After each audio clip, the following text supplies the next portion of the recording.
Hey YouTube, it's ICU and welcome to the 91st episode of Best Tech Info and Rumors.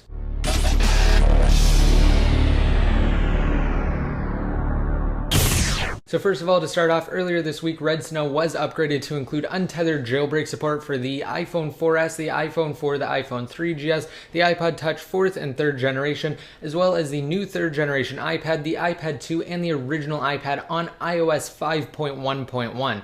So basically, this update just takes the exploits from Absinthe and incorporates them into Redsn0w. And some users have actually found that they encounter less issues when using Redsn0w than with Absinthe. And just to address a couple people who asked me about an error 2000 when actually using Redsn0w, if you enter DFU mode ahead of time and then click jailbreak, it should work for you. And to enter DFU mode, all you have to do is hold down the home and power button together for a total of 10 seconds.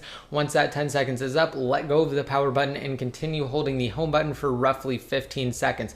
Also note that when in DFU mode, it's simply a black screen. Alright, now moving on, according to a brief report, the iPhone 4S personal assistant that we've come to know and love over the past 8 months as Siri might become much less exclusive in the foreseeable future. Siri functionality is rumored to be coming to one of Apple's best-selling iOS-based devices, the iPad. Now in the report, while it says that the iPad might gain the addition of Siri, the feature could be limited to just the new 3rd generation iPad. Also, as indicated in the report and also in the mock-up on screen now from 9to5Mac, it will probably look something like this in the sense that it will come up as an overlay over whatever screen the user is actually in when activating Siri, similar to how Notification Center works on the iPad. Also, earlier this week at E3, Microsoft announced a few upcoming features for the Xbox 360 platform, and the first of which is SmartGlass, and the new app is intended to pair with an iOS, Android, or Windows Phone-based device. Once the Xbox has been paired with the device, then the user will be able to stream their media from the device to their Xbox 360,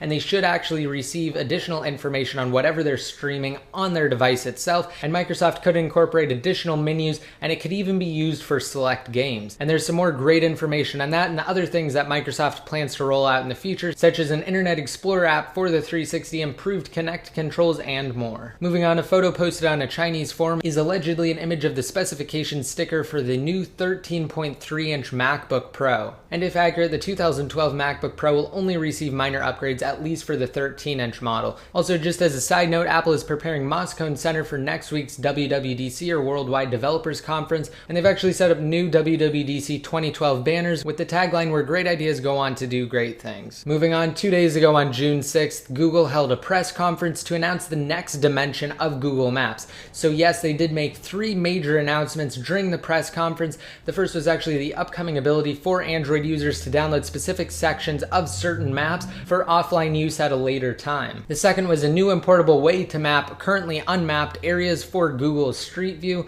And the third, of course, was Google announcing improvements to their 3D maps and models, as well as complete 3D implementation for the surrounding terrain. So I actually did a live blog for their conference that I'll have down below, and complete details are listed there. Moving on, the leaked proposed next generation iPhone back casing that I reported on in last week's episode was actually recently detailed on video, and all of the changes are actually gone over in that video. So if you guys want to see that, then just be sure to check it out on Best Tech Info. Moving on, according to sources, Apple has agreed to pay $2.25 million in a settlement to rectify the misleading advertising dispute regarding the new iPad cellular capabilities. So essentially, in Australia and in other parts of the world where the new 3rd generation iPad's LTE capabilities will not function properly due to a difference in hardware, Apple is actually marketing the iPad as 4G LTE capable, even when it wasn't in those regions. And that's why the ACC, or Australian Competition and Consumer Commission, went after Apple and actually filed the lawsuit to begin with. And finally, according to a quick report from BGR, Apple could open up their Apple TV platform to third-party developers